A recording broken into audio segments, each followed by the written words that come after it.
Olá, turma, como vão?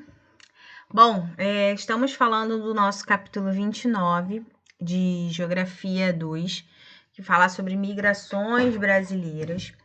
E ainda dentro dos estudos da população, as migrações são levadas em consideração porque é necessário entender por que uma pessoa se desloca de uma parte para outra, tá? Dentro do IBGE, o migrante, ele é o indivíduo que nasceu ou residiu anteriormente em um outro município, mas ele atualmente está em outro local, né? Ele está em outro país, está em outro município, está em outro estado. Então, isso é a definição do IBGE para o que é um migrante. Aqui no Brasil, nós recebemos vários tipos de correntes migratórias durante o período da colonização, depois com a vinda da família real, logo após a libertação dos escravos, e aí veio o incentivo a uma mão de obra europeia para cá para o Brasil. Então, houveram várias correntes migratórias, ou seja, de pessoas vindo para o Brasil. Mas dentro do Brasil, nós temos sim fenômenos de imigração de uma parte para outra. E isso decorre de alguns fatores. Por exemplo, concentração de investimentos, como foi o caso do Sudeste, que recebeu muitos investimentos, foi a capital do Brasil durante um período, aqui começou o processo de industrialização e assim por diante. E aí houve o crescimento populacional, houve concentração de investimentos, formação das primeiras metrópoles, e então se tornou um local atrativo para esses migrantes. Também tive a expansão industrial, que com a oferta de emprego também estimulou a saída de pessoas de uma parte para outra. A mecanização do campo, já que com a modernização agrícola eu vou gerar um desemprego estrutural ali. Então, essa pessoa desempregada, ela vai para uma outra parte, né, se colocar no mercado de trabalho. E vemos o êxodo rural acontecendo. Bom, então, dentro do Brasil, eu vou ter algumas categorias de migrações. Não se assustem com o texto, ele foi colocado justamente para classificar cada um deles. Pode acontecer de vocês anotarem, fazerem o próprio mapa mental de vocês, mas eu estarei falando de um por um aqui. Eu tenho o êxodo rural, que é o deslocamento feito do campo para a cidade. Isso acontece principalmente por conta da mecanização agrícola, né, a modernização do campo, ou até mesmo pelo fato da cidade estar se desenvolvendo, oferecendo mais oportunidades, pessoas saem do campo e vão para as cidades. Então, isso caracteriza o êxodo rural. Transumância, que é a migração periódica, reversível e determinada pelo clima, como é o caso dos boias frias lá no sertão nordestino, que vão em direção à zona da mata para trabalhar no corte da cana. Ao final da colheita, eles retornam para o sertão. Tem também a migração pendular, que é o comum aqui no Sudeste, principalmente em municípios da região metropolitana, que é um movimento diário da periferia para o centro da cidade, pessoas que trabalham no centro do Rio, mas moram em Duque de Caxias, né, fazem esse movimento pendular.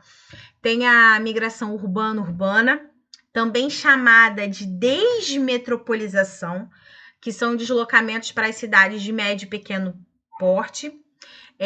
Isso acontece porque as pessoas elas querem fugir dos problemas típicos das grandes cidades, das grandes metrópoles, então elas vão para cidades como Volta Redonda, Resende, justamente para ter uma certa qualidade de vida e também, através disso, ter emprego. Tem a migração urbana-rural, que é aquela relacionada à fuga das adversidades do meio urbano e a busca de emprego dentro do agronegócio, ou até mesmo em atividades não agrícolas, como é o caso do turismo rural. E tem a migração rural, que as pessoas vão de uma área agrícola para outra, né? Isso através da expansão da fronteira agrícola é bem possível. E essa migração rural aconteceu muito lá no Rio Grande do Sul, que muitas começaram a migrar para outras partes, foram para o Paraná, por conta da expansão da soja.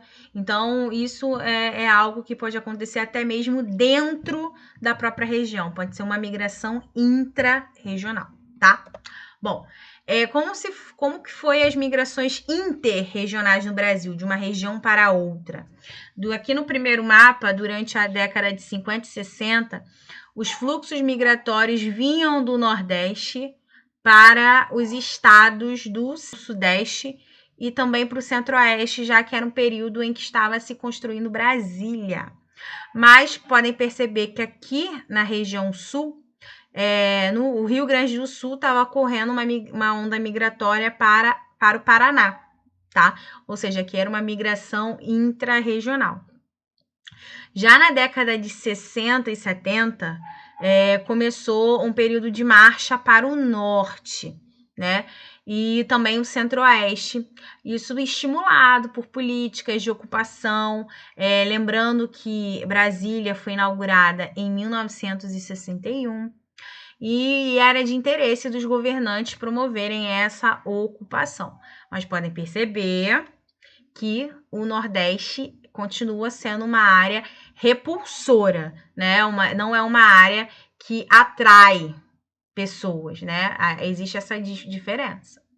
Já na década de 70, você vai observar que houve uma grande migração para a Amazônia, isso através das políticas de ocupação. Lembra do projeto Trombetas, Carajás, né? A busca pelo ouro. Então, essa ocupação foi estimulada através da construção de grandes rodovias, projetos agropecuários e também de própria extração mineral, tá?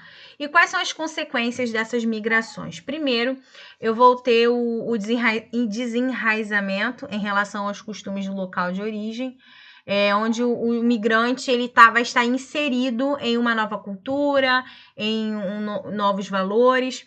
Então, pode acontecer uma desagregação parcial ou definitiva em relação aos laços familiares.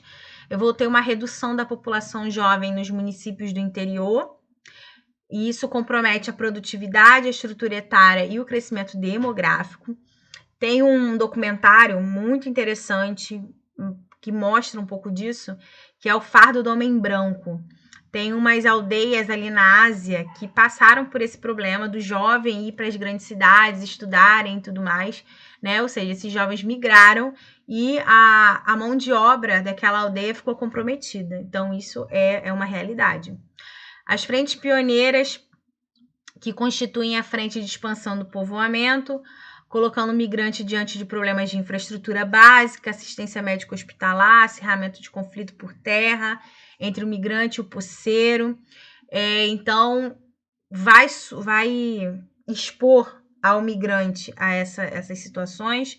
Crescimento desordenado das cidades. Como eu tinha uma aluna muito querida que falava que isso é um inchaço populacional, sim. Tanto que essa concentração de pessoas nas cidades vem trazendo uma falta de infraestrutura, uma falta de planejamento e eficiência dos centros urbanos para absorver essa mão de obra, né? Os centros urbanos não estão preparados para essa quantidade de pessoas ali, tá? Então, vai haver crescimento das periferias, desemprego, subemprego, verticalização das favelas que estão inseridas nesse processo, tá?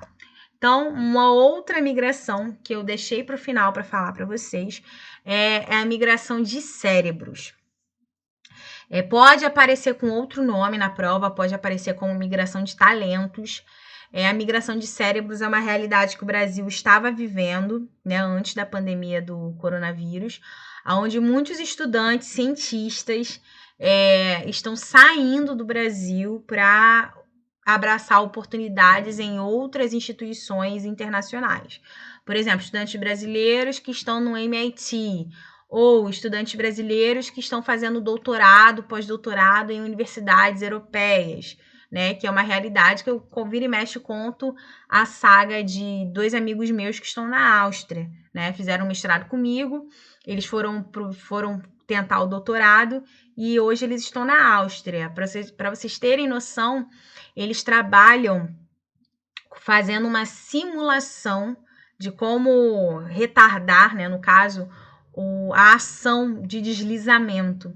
Então, esse é algo que eles estão trabalhando lá, que é um problema que nós temos aqui no Brasil, porém a Universidade de Viena ofereceu recursos, ofereceu infraestrutura, bolsas para eles estarem trabalhando com isso lá. Isso é um exemplo de migração de cérebros. Pode acontecer deles voltarem, mas eles não querem voltar, tanto que o visto deles expira esse ano, né, 2020, mas com a pandemia e também com o trabalho que eles estão desenvolvendo lá, não é do interesse da universidade enviá-los de volta, né? Eles querem que continuem lá desenvolvendo a pesquisa. Isso é um exemplo de migração de cérebros. Um outro exemplo também, não envolvendo ciência, mas envolvendo as artes, é de uma bailarina do Teatro Municipal, Márcia Jaqueline, o nome dela. O caso dela, eu fiquei assim bem chocada, porque ela é a primeira bailarina do corpo do Teatro Municipal. Ela já fez várias apresentações. E em 2015, quando veio essa crise durante a gestão do governo Pezão, ela estava sem receber, ela ficou meses sem receber. E então ela foi convidada, o Balé de Salzburgo, na Áustria, para dançar para eles. E ela tá lá desde 2015, ela tá dançando lá no Balé de Salzburgo desde então. Então isso também é um exemplo de migração de cérebros, né? A primeira bailarina do Teatro Municipal, que é um dos teatros mais importantes do Brasil, ela foi convidada, né, a ir dançar lá e tá lá até então. Então, isso é um exemplo de migração de cérebros e vocês devem estar pensando. Eu sei que vocês têm conhecidos que estão estudando fora, que fazem pesquisa ou que estão jogando em um clube de futebol em uma outra parte. Isso é um tipo de migração de talentos, tá? Então, deixo aqui a reflexão de que se isso é prejudicial para nós. Eu acredito que vocês devem ter pensado nisso enquanto eu estava explanando sobre esse tipo de migração, o quanto que o Brasil sofre de perder esses talentos. Eu mesmo estava falando do Pedro e da Ana, que estão na Áustria, estudando modelos de retardo dos efeitos do deslizamento. Coisa que o Brasil sofre bastante, principalmente aqui no Sudeste, por conta do nosso relevo acidentado. E então, o que poderia ser aplicado aqui, o governo austríaco vai estar usando isso, só que para lidar com a neve. E quem perde somos nós nesse quesito, tá? Então, fica aí o questionamento. Grande beijo, façam os exercícios e a gente se vê na nossa aula ao vivo, tá?